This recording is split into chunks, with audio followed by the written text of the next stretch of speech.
大家好，今次咧係講緊餵奶枕。餵奶枕咧有好多款嘅，呢個咧就係之前送有得扣嘅。咁有得扣啊，當然係最好啦，因為咧佢就唔使成日剁咗落去。因為媽媽嘅身材咧，因為餵奶咧之後咧，其實佢會越嚟越瘦啊。咁你就轉啦，係啦。咁如果咧係 football hole 嘅話咧，你就可以將大部分喺呢度啦，就擺咗側邊啦。football hole 嘅意思就係抱 BB 嘅姿勢。咁呢度咧頭位通常佢哋重啊，我哋用個大髀咧就墊好。咁你高高地嗰陣時候咧，你將 BB 呢個係我個 BB 啊，就係將 BB 咧咁樣擺咧，佢個頭仔咧係相對腳係重咧，就會好啲啦。好啦，如果你發現你嗰個餵奶枕其實係冇得扣鈕，好似呢啲咁咧，其實你可以點咧？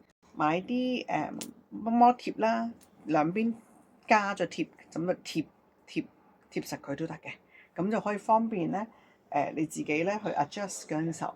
不過 BB 大到去2、3個月嗰陣時，咁我就可能唔需要噶啦。拜拜。